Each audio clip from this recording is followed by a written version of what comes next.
I woke up that Tuesday morning in March to find half my pond missing, and three guys in bright orange vests standing on what used to be underwater with shovels in their hands. My name is Derek Callahan, and I had spent the better part of 5 years building a life I was proud of in Asheville, North Carolina.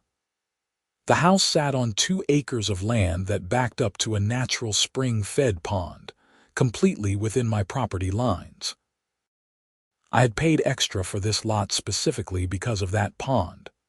It was my sanctuary, my fishing spot, and honestly, the main reason I had chosen this neighborhood over the dozen others I had looked at. The property deed was crystal clear about the boundaries, and every single drop of water in that pond belonged to me. I stood at my back window, coffee mug frozen halfway to my lips, watching these strangers trudge through the mud at the bottom of my drained pond. The water level had dropped by at least 4 feet, exposing the limestone bed and leaving my dock sitting awkwardly above the waterline like some kind of useless diving board. My base boat was tilted at a dangerous angle, its hull scraping against rocks that should have been submerged under 6 feet of water. I threw on jeans and boots and stormed outside, my heart hammering in my chest. The morning air was cool, but I barely felt it as I marched down the sloping lawn toward the disaster zone that used to be my peaceful retreat. "Hey," I shouted, waving my arms. "What the hell do you think you're doing?" The closest worker, a guy in his 50s with a weathered face and a stained baseball cap, looked up at me with confusion. "We're with the drainage project, sir. The HOA hired us to reroute the water flow." "The HOA," I felt my blood pressure spike. "This is my private pond. It's on my property. You can't just drain it." The man wiped his forehead and pulled out a crumpled work order from his pocket. "Says here we're supposed to create a drainage channel from this water source to the new retention area they're building on the north side of the development. We got permits and everything." I snatched the paper from his hand and scanned it quickly. Sure enough, there was an official-looking document with the Pinewood Hills HOA letterhead, signed by someone named Patricia Hendricks, HOA president. The work order described my pond as communal water resource and authorized the drainage project as part of a flood mitigation system for the neighborhood. "This is insane," I said, trying to keep my voice steady. "This pond isn't communal anything. It's entirely on my property. I have the deed, the survey maps, everything. You need to stop work immediately." The foreman, as I assumed he was, scratched his head. "Look, buddy, I don't know anything about property disputes.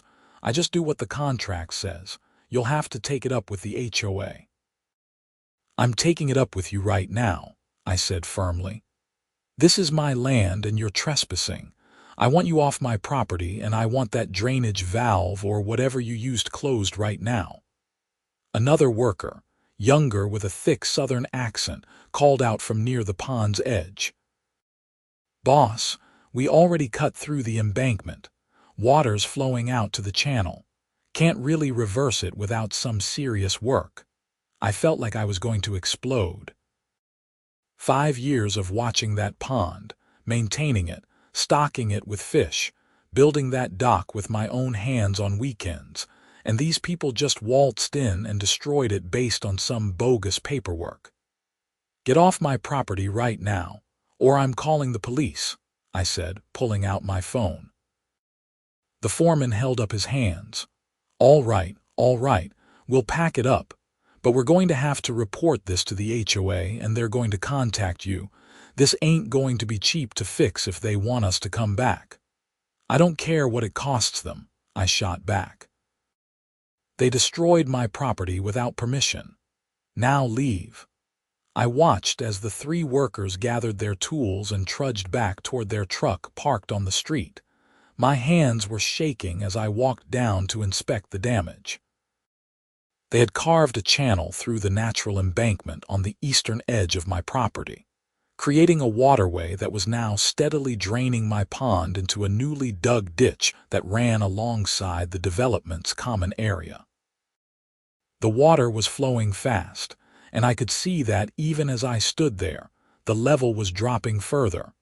I spent the next hour trying to block the channel with rocks and mud, but it was useless. The water pressure was too strong, and I didn't have the equipment to properly seal it. My boots were soaked, my jeans were covered in mud, and my mood had gone from angry to absolutely furious by the time I trudged back up to my house.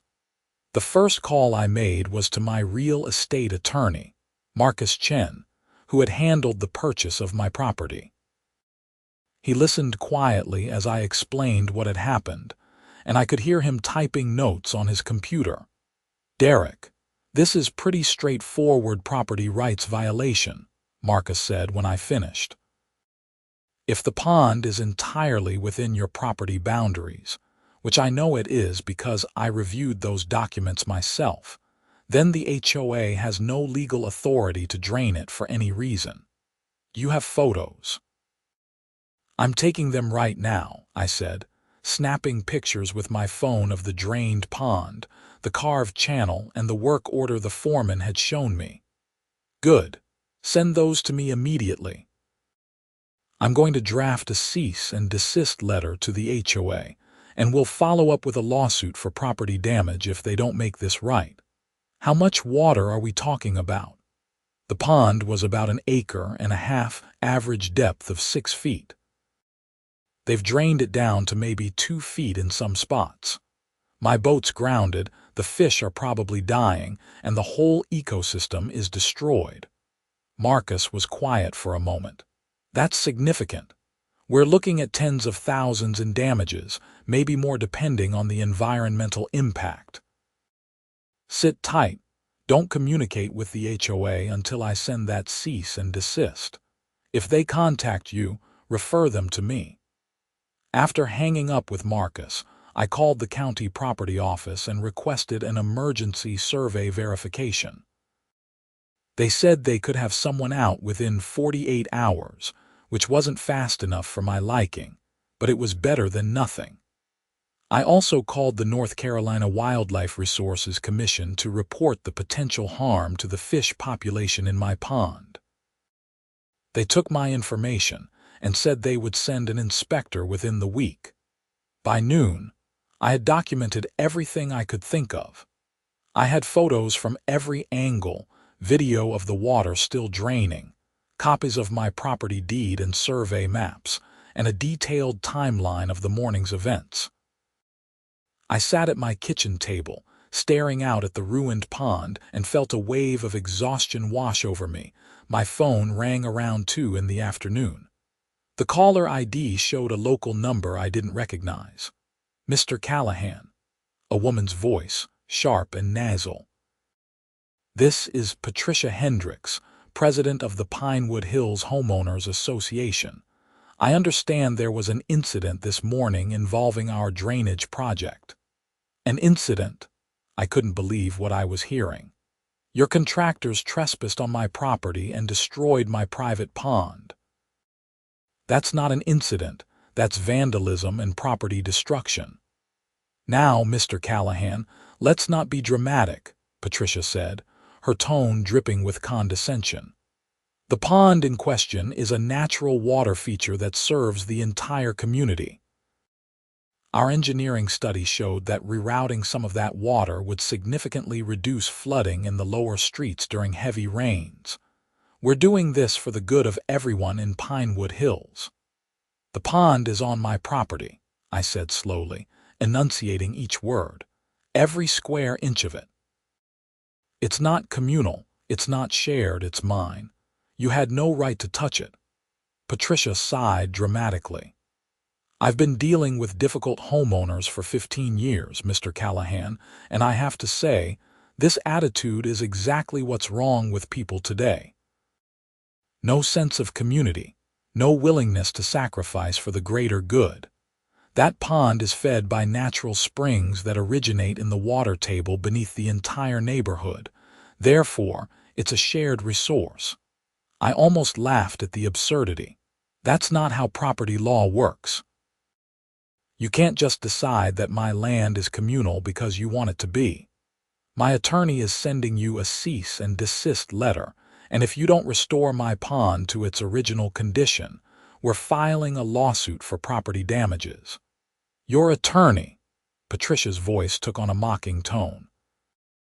Oh, how predictable. Let me save you some money, Mr. Callahan. The HOA has extensive legal resources, and we've consulted with our counsel about this project. Everything we've done is completely legal and within our rights as the governing body of this community. If you pursue legal action, you'll lose, and you'll be responsible for our attorney fees on top of your own wasted money. We'll see about that, I said and hung up before she could respond. I forwarded Patricia's number to Marcus with a text explaining who she was. He responded immediately, telling me he would include reference to her call in the cease and desist letter, and advising me again not to communicate with her directly. The rest of that day crawled by. I kept walking down to the pond, hoping somehow the water would magically restore itself, but it just kept getting lower. By evening, the pond was barely more than a muddy depression with a few deep spots still holding water. I could see fish struggling in the shallows, and I spent an hour trying to catch them and transfer them to the remaining deeper areas, though I knew it was probably futile. The next morning, I woke to find an envelope taped to my front door. Inside was a formal letter from the Pinewood Hills HOA, signed by Patricia Hendricks, informing me that I was in violation of the community covenants for interfering with approved infrastructure projects, and assessing a fine of $500. The letter also stated that if I continued to obstruct the drainage project, additional fines would be levied at a rate of $100 per day. I took a photo of the letter and sent it to Marcus before I even made coffee. His response came 20 minutes later. Unbelievable. Don't pay a cent. This strengthens our case significantly. They're essentially admitting to the drainage project while trying to intimidate you into compliance. That afternoon, Marcus sent me a copy of the cease and desist letter he had delivered to the HOA. It was 6 pages of detailed legal language, but the core message was simple. Restore the pond immediately, or face a lawsuit for property damage, trespass, and intentional infliction of emotional distress. He also included a demand for all documentation related to the drainage project, including engineering studies, permits, and the names of all HOA board members who had voted to approve it. 2 days passed with no response from the HOA. My pond continued to drain, now down to less than a foot of water in all but the deepest central area. The smell of dying fish and rotting vegetation was starting to permeate my backyard. The county surveyor came out and confirmed what I already knew. The pond was entirely within my property boundaries, with the nearest edge of HOA common area at least 30 feet away from the water's edge, or what used to be the water's edge. On Friday, Marcus called me. Derek, I've got good news and bad news. Good news is the HOA's attorney finally responded. Bad news is they're doubling down. They're claiming the drainage is necessary under state water management laws and that your pond was improperly created without permits, therefore it's not legally protected. Improperly created, I nearly shouted into the phone. It's a natural pond. It was here before the development was built, before my house existed. It's on all the original surveys from the 1970s. I know, Marcus said calmly, and we have documentation to prove all of that. But they're grasping at straws, trying to find any angle to justify what they did. Here's what's going to happen. I'm filing the lawsuit on Monday. We're going after property damage, restoration costs, lost property value, and punitive damages for willful misconduct. I've also contacted an environmental engineering firm to assess the full scope of the damage and provide an estimate for proper restoration. "How much is this going to cost me?" I asked, already dreading the answer. "I'm taking this on contingency," Marcus said, "which means I don't get paid unless we win, and then I take a percentage of the award. The engineering assessment will cost about $3,000 up front, but we'll recover that in the judgment. Derek, this case is so clear-cut that I'm confident we'll win." HOAs overstep their authority all the time, but this is one of the most egregious examples I've seen. That weekend, I tried to maintain some sense of normalcy, but it was impossible.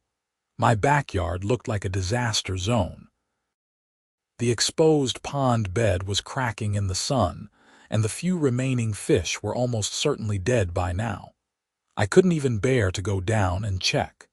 Neighbors started asking questions, and I gave them the short version. The HOA had destroyed my pond without permission, and I was suing them. The reactions were mixed. Some neighbors were sympathetic, but others, particularly those who served on various HOA committees, gave me cold stares and made comments about how we all have to make sacrifices for the community. One woman, Margaret something or other from the Architectural Review Committee, actually told me that I was being selfish for prioritizing my little swimming hole over the flooding that affected families with children.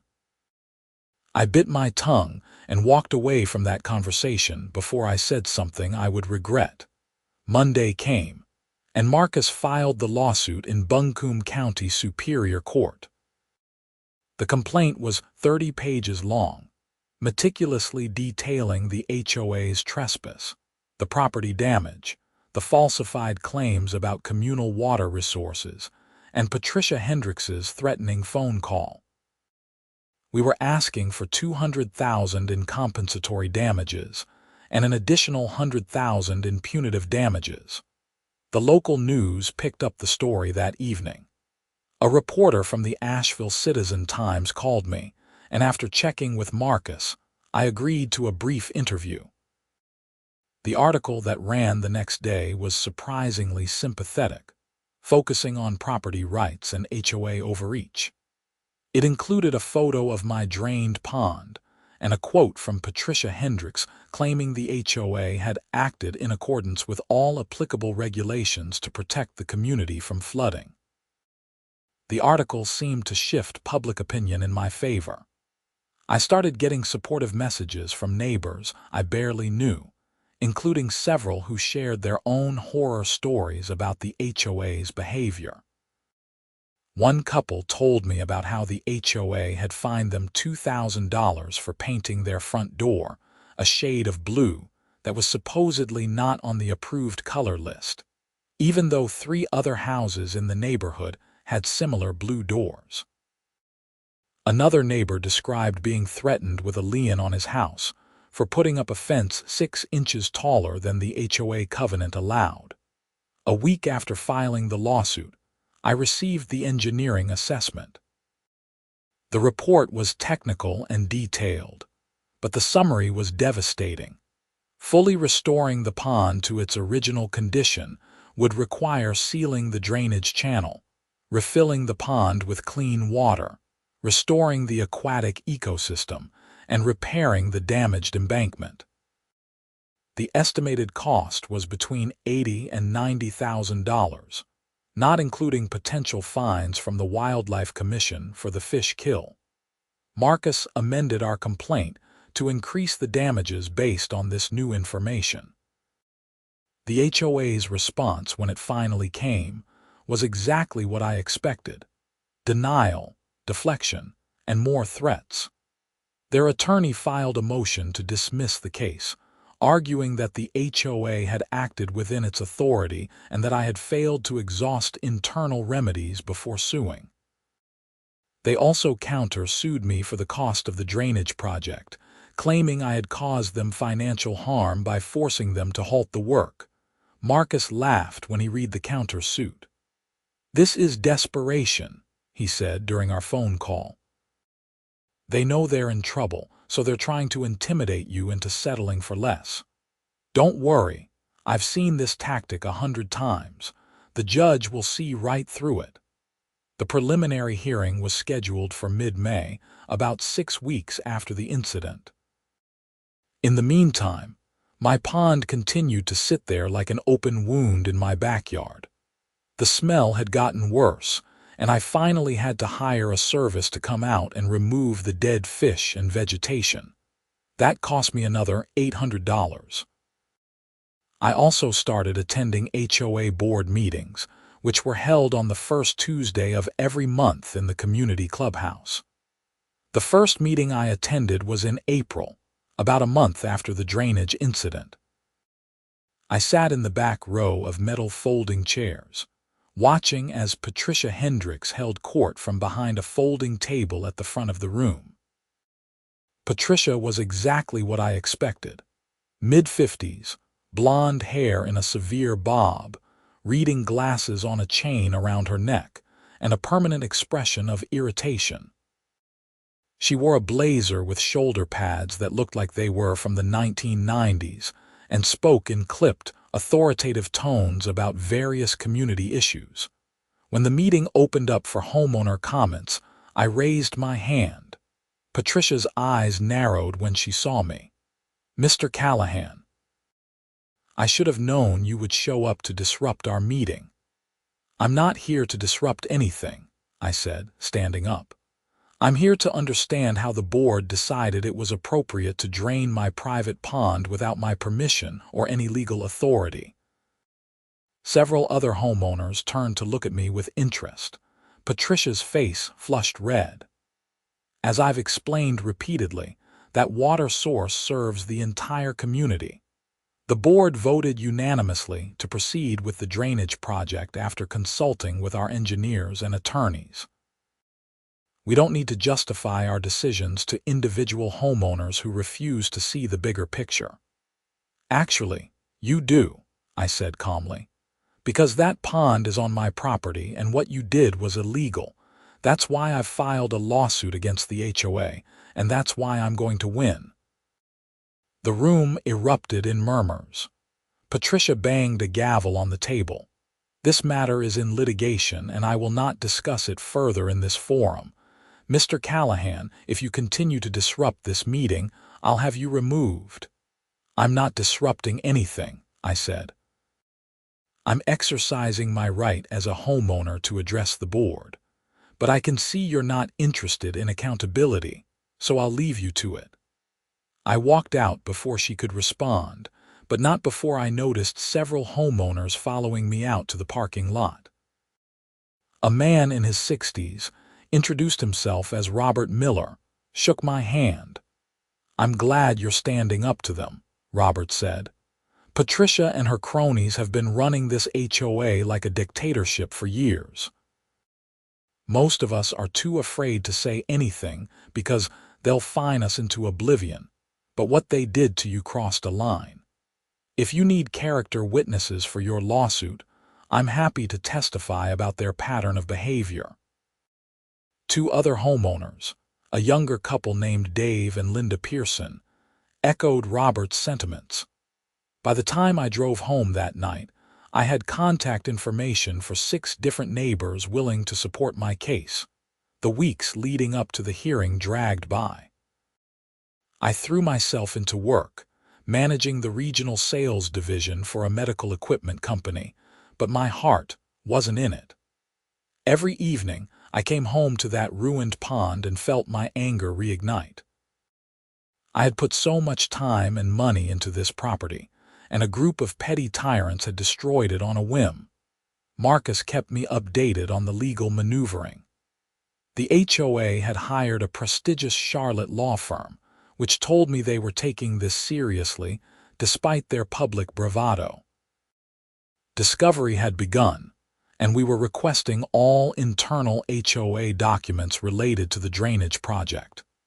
The HOA was fighting us every step of the way, claiming privilege and confidentiality. In early May, about a week before the hearing, something interesting happened. I received an anonymous email with attachments. The sender claimed to be an HOA board member who disagreed with Patricia's handling of the drainage project. The attachments included minutes from board meetings where Patricia had pushed through the drainage plan, despite concerns raised by other board members about property rights and legal liability. According to the minutes, one board member, Richard Tomlinson, had specifically warned that draining my pond without my permission could result in a lawsuit. Patricia had dismissed his concerns, stating that the HOA's authority supersedes individual property rights when community safety is at issue. The board had voted 4-1 in favor of the project, with Richard casting the only dissenting vote. I forwarded the email to Marcus immediately. He called me within an hour. "This is gold," Marcus said, his voice excited. "If these minutes are authentic, and I have no reason to think they are not, they show that the HOA knew they were potentially violating your property rights and proceeded anyway.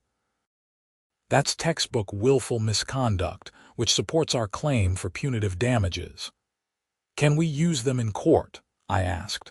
"I mean, they were sent anonymously." The sender claims to be a board member, which means they had legitimate access to these documents. "We'll submit them as evidence, and if the HOA challenges their authenticity, we'll force them to produce their own copies. Either way, we win." The preliminary hearing finally arrived on May 18th. I took the day off work and met Marcus at the Buncombe County Courthouse at 8 in the morning. The building was an imposing stone structure in downtown Asheville, with marble floors and high ceilings that made every sound echo. We waited in a courtroom on the 3rd floor, sitting at the plaintiff's table while the HOA's legal team set up across the aisle. There were 3 of them, 2 younger associates and a senior partner named Gregory Winters, who had the look of someone who had been winning cases for decades. Judge Rebecca Morrison entered at 9 sharp, and we all stood. She was a woman in her early 60s with steel gray hair and a no-nonsense demeanor. I had looked her up online and learned that she had a reputation for being tough but fair, with a particular dislike for frivolous litigation. The hearing began with the HOA's motion to dismiss. Gregory Winters argued eloquently that the HOA had acted within its authority under the community covenants, which gave the board broad powers to manage common areas and address drainage issues. He claimed that my pond, while technically on my property, was part of a larger watershed that affected the entire community. Marcus countered by presenting the property surveys and deeds, clearly showing that the pond was entirely within my boundaries. He also cited North Carolina property law, which protects landowner rights against intrusion by third parties, including HOAs. Judge Morrison listened carefully, taking notes and occasionally asking questions. When both sides had finished their arguments, she leaned back in her chair. "Mr. Winters, I've read your motion and reviewed the supporting documents. I have to say, I'm struggling to understand the legal theory under which an HOA can claim authority over a natural water feature that exists entirely on private property. Can you clarify?" Gregory Winters stood, buttoning his suit jacket. "Your Honor, the HOA's authority derives from the community covenants, which every homeowner agrees to when purchasing property in Pinewood Hills. Those covenants give the board the right to take necessary actions to protect the health, safety, and welfare of the community. The drainage project was deemed necessary to prevent flooding. But the covenants don't give the HOA ownership of private property, do they?" the judge asked. "No, Your Honor, but they do give the HOA easement rights for necessary infrastructure." "And was an easement established for this pond?" Judge Morrison asked pointedly. Gregory hesitated. Not specifically, Your Honor, but the board believed the general authority in the covenants was sufficient. Judge Morrison shook her head. Mr. Winters, I'm not inclined to agree with that interpretation. Absent a specific easement or other legal right, I don't see how the HOA can justify draining a private pond without the owner's consent. Motion to dismiss is denied. This case will proceed to trial. She set a trial date for August 12th and ordered both parties to complete discovery by July 15th. As we left the courtroom, Marcus was practically glowing. That went as well as we could have hoped, he said. The judge clearly sees this our way. Now we just need to build an airtight case for damages. Over the next 2 months, the legal process consumed my life. Marcus deposed Patricia Hendricks, several other board members, and the engineering firm that had designed the drainage project. I spent hours working with Marcus's team, providing documentation and reviewing discovery materials. The depositions were particularly enlightening. Patricia remained defiant, insisting that the HOA had acted appropriately and that I was simply being difficult. But other board members were less certain. Richard Tomlinson, the board member who had voted against the project, testified that Patricia had pressured the board to approve the drainage plan quickly, without proper legal review or consideration of property rights. The engineering firm's testimony was also damaging to the HOA. Their representative admitted that they had designed the drainage channel based on information provided by Patricia, and that they had assumed the HOA had obtained all necessary permissions and easements. When asked if they had verified property boundaries, the engineer said they had relied on maps provided by the HOA, which apparently misrepresented my pond as being on common land. In late June, something unexpected happened that changed the entire trajectory of the case. A journalist from a Charlotte newspaper, doing a broader story about HOA abuses in North Carolina, contacted me for an interview. The article that resulted was published in early July and went viral on social media. The piece, titled, "How Far Can HOAs Go? One Man's Fight to Restore His Drained Pond," detailed my situation alongside several other horror stories from across the state. It painted a picture of HOAs run by petty tyrants who wielded their authority with little oversight or accountability. The article included photos of my drained pond, quotes from my interview, and a scathing critique of the Pinewood Hills HOA's handling of the drainage project. Within days, I was contacted by other media outlets, including a local TV news station that wanted to do a segment. After consulting with Marcus, I agreed to a brief on-camera interview. The segment aired during the evening news on July 10th, 2 days before the discovery deadline. The publicity had an immediate impact. I started receiving messages of support from people across the state, including several attorneys who offered their services pro bono if needed. More importantly, neighbors in Pinewood Hills started openly questioning the HOA board's leadership. A petition began circulating calling for Patricia Hendricks to resign as president. Patricia's response was predictably hostile. She sent an email to all Pinewood Hills residents, accusing me of damaging the community's reputation and warning that my media circus would result in increased insurance premiums for the HOA. The email backfired spectacularly, with many homeowners replying with their own complaints about Patricia's leadership. The trial began on August 12th, a sweltering Tuesday morning with temperatures already in the high 80s by 9 a.m. The courtroom was packed with spectators, including several neighbors from Pinewood Hills and a few reporters covering the case. Marcus had prepared me extensively for my testimony. I wore a suit despite the heat, and tried to project calm confidence as I took the witness stand.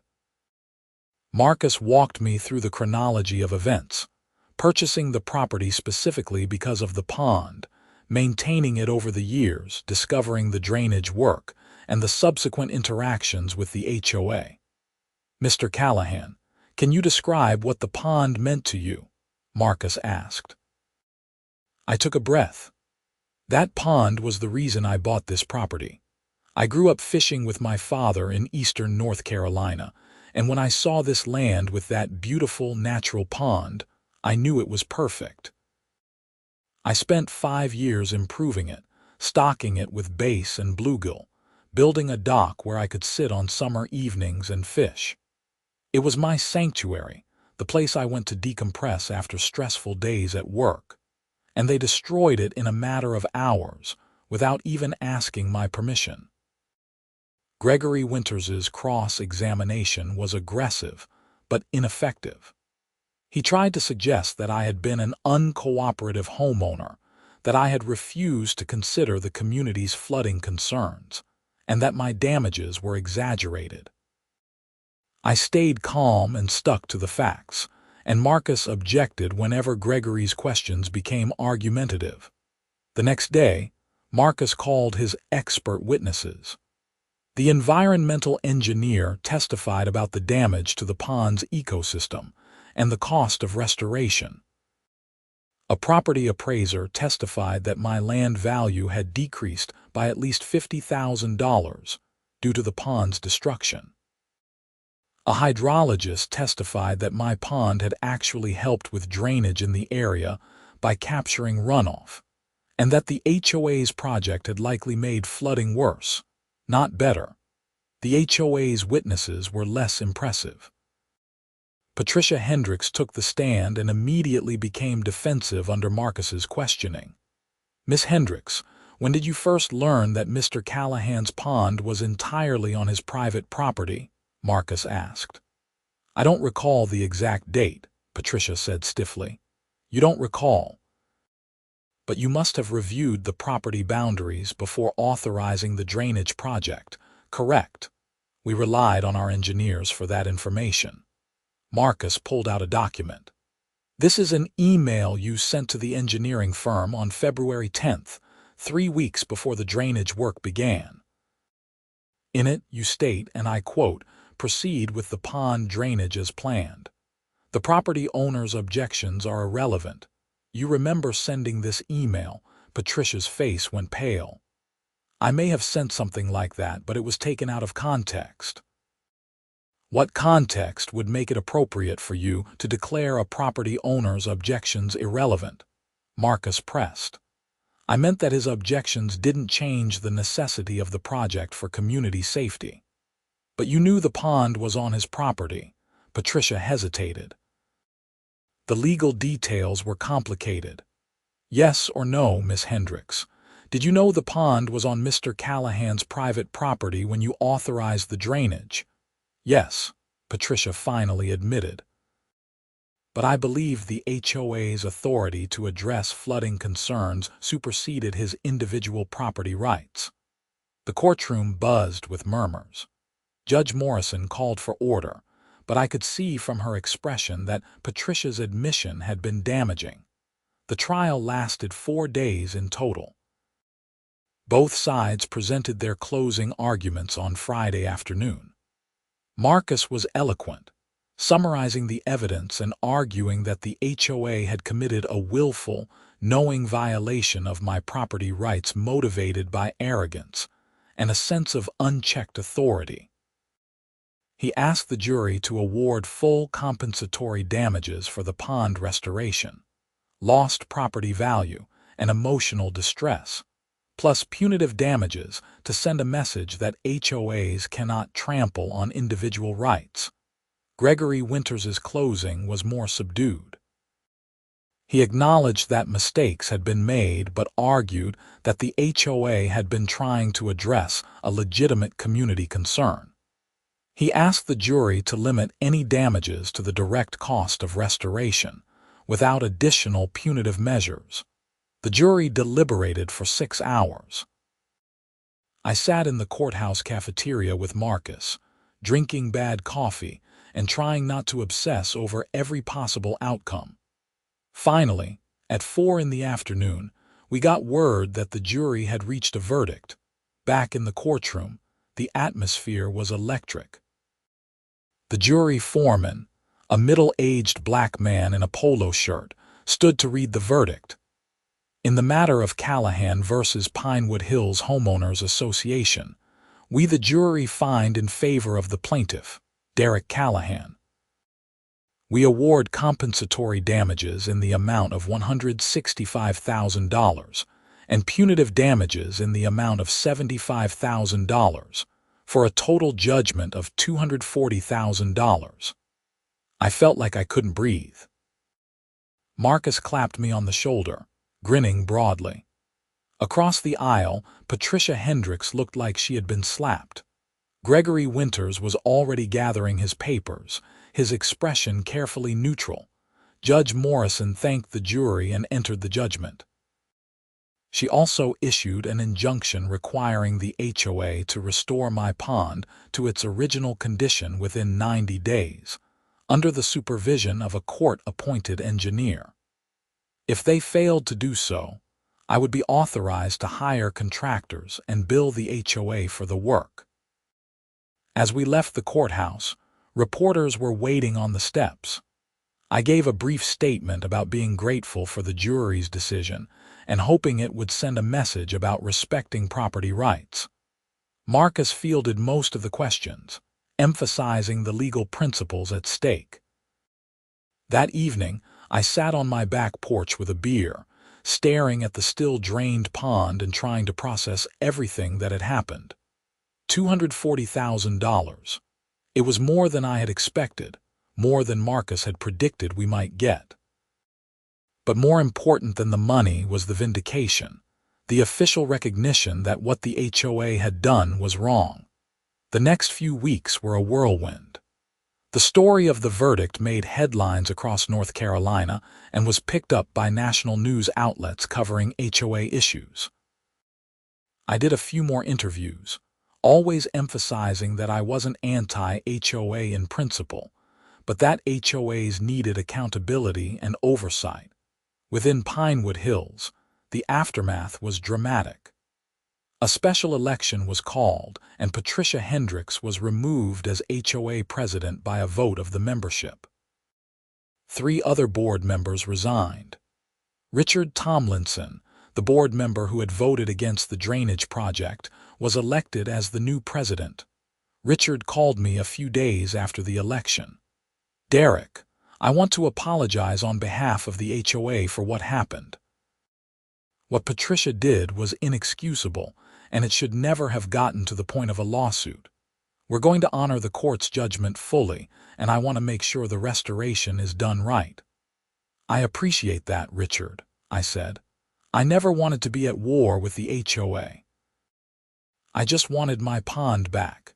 "You'll get it," Richard promised. "I've already been in contact with the court-appointed engineer. Work will begin next week." True to his word, the restoration began in early September. A different contractor, carefully supervised by both the court's engineer and an environmental specialist, sealed the drainage channel with a clay and concrete barrier. They repaired the damaged embankment and began the process of refilling the pond using water trucked in from a local reservoir, supplemented by the natural spring flow once the water level was high enough to reach the spring outlets. The restoration took 6 weeks. I watched the progress daily, seeing the pond gradually return to something resembling its former self.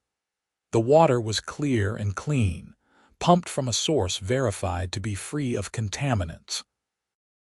The engineering team replanted native vegetation around the edges and installed a filtration system to maintain water quality during the ecosystem's recovery. In late October, the engineer declared the physical restoration complete. The pond was back to its original size and depth, with the dock once again floating properly and my boat safely moored. but the ecosystem would take longer to recover. I would need to restock the fish and wait for the natural balance of plants and microorganisms to re-establish itself. The HOA paid the full cost of restoration, $87,000, right in line with the original estimate. Combined with the jury award, I had more than enough to cover my legal fees, the restoration costs, and compensation for everything I had been through. In November, I received a check for $240,000 from the HOA's insurance company, minus the restoration costs that had already been paid directly. After Marcus took his contingency fee, and I paid off the engineering assessment and other out-of-pocket expenses, I was left with about $90,000. I used some of that money to upgrade the pond, installing a better aeration system and building a new, larger dock with a covered sitting area. I also bought a nicer boat, a beautiful base boat that I had been eyeing for years but couldn't justify before. The rest I invested, figuring it would serve as a cushion for the future. By December, the pond looked better than it ever had. The water was crystal clear, and I had restocked it with bass, bluegill, and catfish from a reputable hatchery. The fish were thriving, and I had already caught several nice bass during evening fishing sessions. The experience had changed me in ways I was still processing. I had learned a lot about property law, the legal system, and the importance of standing up for your rights. I had also learned about the power of community support.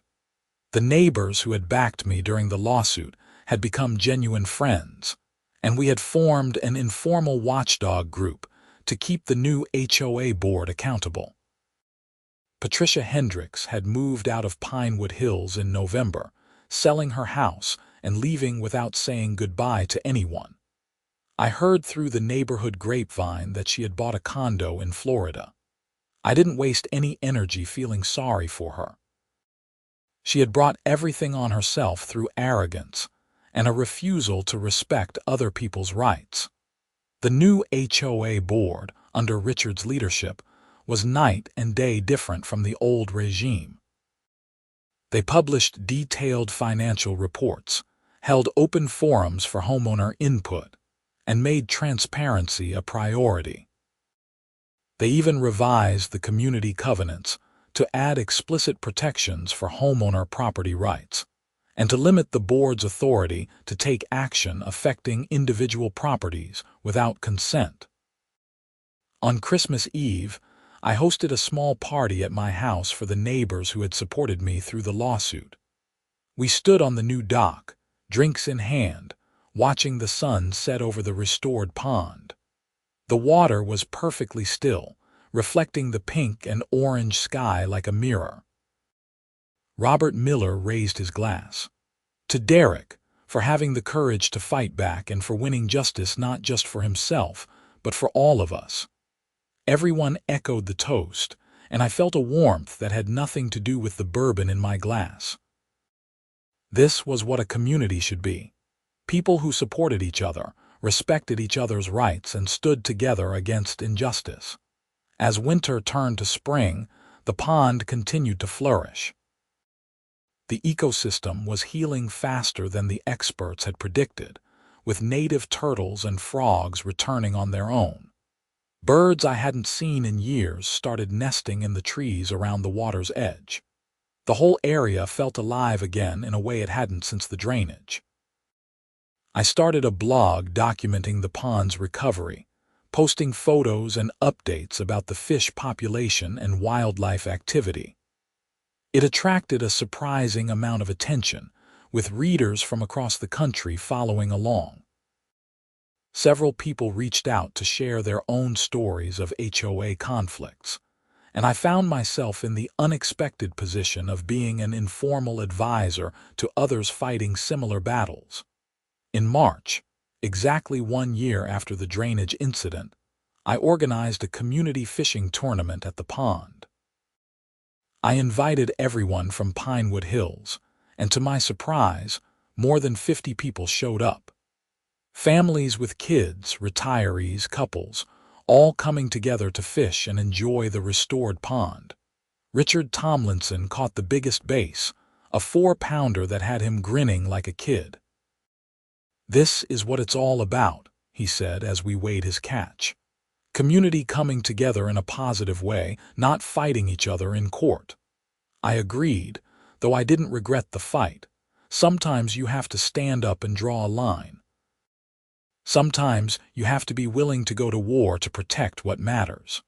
But once that fight is over, once justice is done, then comes the work of rebuilding and moving forward. The pond had become more than just my private fishing spot. It had become a symbol for the neighborhood, a reminder of what happens when authority goes unchecked, and what can be achieved when people stand up for their rights. It was a place of healing, both for the ecosystem itself and for the community that had been fractured by the conflict. As spring deepened into summer, I found myself spending more time at the pond than ever before. I would sit on the dock in the evenings, fishing rod in hand, watching the bass rise to feed on insects skimming the water's surface. The sounds of bullfrogs and crickets filled the air, and fireflies danced above the water as darkness fell. One evening in June, I caught sight of a great blue heron standing in the shallows at the far end of the pond. It was a magnificent bird, nearly 4 feet tall, with slate blue plumage and a sharp, spear-like beak. I had seen herons occasionally before the drainage, but this one seemed bolder, more at home. As I watched, it struck with lightning speed, coming up with a fish wriggling in its beak. I smiled, recognizing it as one of the bluegill I had stocked. The circle of life was reasserting itself, the pond functioning as a proper ecosystem again, rather than just a stagnant depression of water. The heron was proof that nature was resilient, that given time and proper conditions, damaged systems could heal. The legal battle had been expensive for the HOA, beyond just the judgment they had paid. Their insurance premiums had skyrocketed, and they had been forced to establish a larger reserve fund to protect against future liability. But more importantly, it had forced a reckoning within the organization. The new board had implemented checks and balances, requiring multiple levels of approval for any action that might affect individual properties and mandating legal review before taking any potentially controversial actions. Other HOAs in the area had taken notice. I was invited to speak at a regional HOA conference in Raleigh about the importance of respecting property rights and maintaining accountability. It was surreal to stand before a room full of HOA board members, many of them probably just as controlling as Patricia had been, and lecture them about the limits of their authority. But I didn't pull any punches. I told them exactly what had happened, showed photos of my drained pond, and explained the legal and financial consequences the Pinewood Hills HOA had faced. I saw some uncomfortable shifting in seats, some skeptical expressions, but also some nodding heads and thoughtful looks. Maybe I got through to a few of them. Maybe I prevented some future homeowner from going through what I had experienced. The summer fishing tournament became an annual tradition. The second year saw even more participants, with people coming from other neighborhoods to join in. I established prizes for various categories: biggest fish, most fish caught, and a special award for the youngest participant. A local tackle shop donated equipment, and several restaurants provided food for the event. It was during that second tournament that something unexpected happened. A woman approached me as I was helping a kid untangle his line. She was probably in her early 40s, with dark hair pulled back in a ponytail and warm brown eyes. "Derek Callahan?" she asked. "That's me," I said, finishing with the kid's line and sending him back to fishing. "I'm Grace Zimmerman," she said, extending her hand. I'm a writer working on a book about property rights and HOA conflicts. I've been following your case and I was hoping I might interview you for a chapter. We talked for over an hour that day, sitting on the dock while the tournament continued around us. Grace was intelligent and insightful, asking questions that made me think deeply about the experience and what it had meant. She understood not just the legal aspects, but the emotional toll of having something you loved destroyed, and then having to fight to get it back. Over the following months, Grace and I stayed in touch as she worked on her book. She would send me draft chapters, and I would provide feedback and additional details. Our professional relationship gradually became a friendship, and then something more. By the time her book was published the following spring, Grace and I were dating seriously.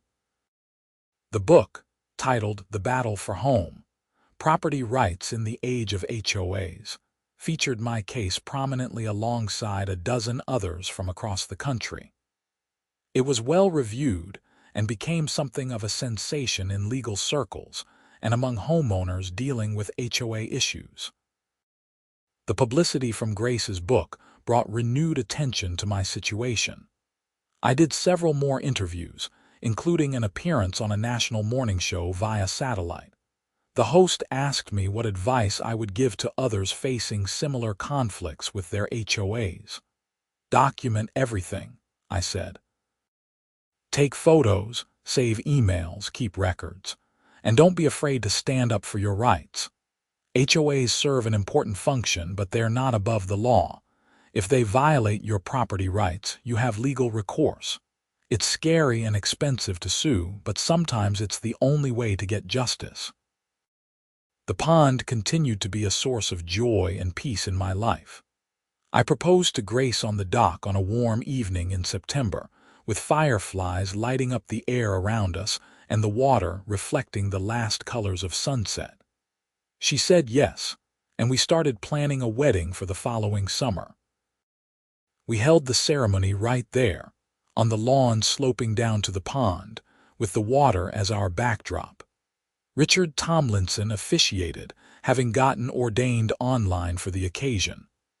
All our neighbors from Pinewood Hills attended, along with family and friends from across the state.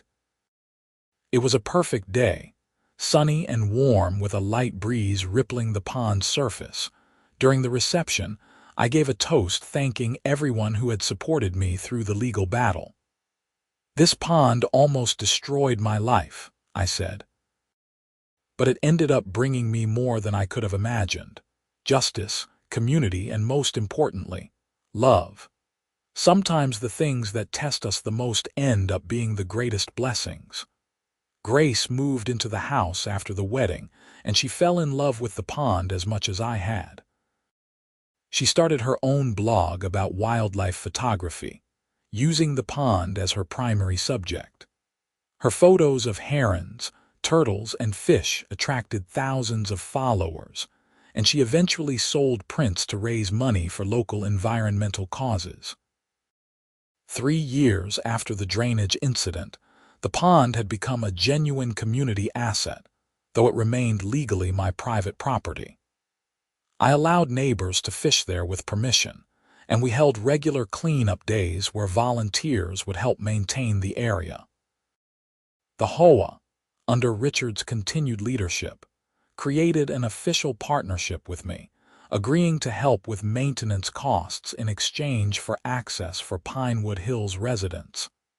It was exactly the kind of collaborative relationship that should have existed from the beginning.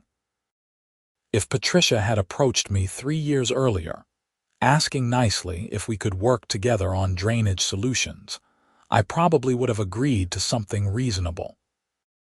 But she had chosen confrontation and illegal action instead, and the consequences had reshaped not just the pond, but the entire community. The legal precedent from my case ended up being cited in several other HOA disputes across North Carolina and even in neighboring states. Marcus told me that my case had become required reading in some property law classes, an example of clear-cut HOA overreach, and the importance of respecting individual property rights. I never expected to become something of a local celebrity or an accidental advocate for homeowner rights. All I had wanted was to protect something I loved from people who thought their authority gave them the right to do whatever they wanted. But life has a way of taking us places we never anticipated. Now, on summer evenings, I sit on the dock with Grace, fishing rods in hand, watching the sun set over the pond I fought so hard to restore. The water is clear and healthy, teeming with fish and surrounded by thriving vegetation. Herons and egrets are regular visitors, and we've even spotted otters occasionally. The dock is our sanctuary, the place where we come to decompress from busy days, to talk about our dreams and plans, to simply exist in peace. It's everything I wanted when I first saw this property 7 years ago, and more than I imagined it could become. The legal battle tested me in ways I had never been tested before. It drained my bank account, consumed my time and energy, and caused stress that sometimes felt overwhelming. But it also taught me about resilience, about the importance of fighting for what's right, and about the power of community when people come together for a just cause. Patricia Hendricks and the old HOA board tried to take something precious from me, thinking their authority made them untouchable. They learned the hard way that property rights matter and that homeowners have the power to fight back against overreach and abuse. The pond sits on my property, beautiful and restored, a testament to justice and perseverance. Every time I look at it, I remember what it took to save it, and I feel grateful for the journey, difficult as it was. Because in the end, standing up for what's right isn't just about winning or losing. It's about refusing to let bullies and tyrants go unchallenged. It's about protecting not just our own rights, but setting a precedent that protects others. And on quiet evenings when the water is still, and the wildlife is active and Grace is beside me with her camera capturing the beauty we fought to preserve, I know it was all worth it. Every penny spent on legal fees, every stressful phone call, every anxious moment waiting for the verdict. It was worth it to restore what was wrongfully destroyed and to send a message that resonates far beyond one pond in one neighborhood in Asheville, North Carolina. The pond is more than water and fish and vegetation. It's a symbol of justice, of community, and of the fundamental American principle that our property rights matter and must be respected. And as long as I'm here, that pond will stand as a reminder of what happens when regular people refuse to back down in the face of illegal authority. Some battles choose us. We don't go looking for them, but when they arrive, we have a choice: surrender or fight. I chose to fight, and in doing so, I not only restored my pond but helped reshape how HOAs in our region approach their authority and responsibilities. The story could have ended differently. I could have given up, accepted the loss, and lived with the ruined pond as a permanent reminder of injustice. Many people in similar situations do exactly that, deciding that fighting isn't worth the cost and stress. But I couldn't let it go. The principle mattered too much, and the pond meant too much. Now, years later, with the legal battle long over and the pond flourishing, I can honestly say that choosing to fight was one of the best decisions of my life. Not just because I won, though that certainly mattered, but because standing up for myself connected me with a community of supporters, led me to grace, and gave my life a sense of purpose and meaning beyond just earning a living and going through the motions. The pond reminds me daily that justice is possible, that standing up for what's right can make a difference, and that even when powerful people try to crush you, perseverance and principle can prevail. Those lessons are worth far more than any monetary judgment, valuable as that was for making things right. As I write this, sitting on the dock on a perfect September evening with Grace beside me and our golden retriever, Murphy, sleeping at our feet. I can hear the sounds of life all around. Fish jumping, frogs calling, birds settling in for the night. The pond is alive and healthy, exactly as it should be, and I'm at peace, knowing that when my property rights were violated, when something precious was destroyed, I didn't just accept it. I stood up, I fought back, and I won. That's a feeling that no amount of money can buy, a sense of satisfaction and justice that makes every sacrifice worthwhile. The pond is mine, legally and definitively. But in a larger sense, it belongs to everyone who supported the fight, everyone who believes in property rights and accountability, everyone who refuses to let bullies and tyrants go unchallenged. This is our victory, our reminder that justice matters and that regular people have the power to hold authorities accountable when they overstep their bounds. And that, in the end, is the real story. Not just about a drained pond or a lawsuit or even the money awarded by the jury. It's about the fundamental principle that our rights matter, that we have the power to defend them, and that standing up for what's right, even when it's difficult and costly, is always the right choice. The sun is setting now, painting the pond in shades of gold and orange. Grace squeezes my hand, and Murphy stirs, ready for his evening walk. I take one last look at the water, at this beautiful piece of property that I fought so hard to restore, and I feel nothing but gratitude. Gratitude for the strength to fight, for the community that supported me, for the legal system that delivered justice, and for this perfect moment of peace after years of conflict. The pond is more than restored. It's reborn, better than it was before, a living reminder that when we stand up for what's right, amazing things can happen.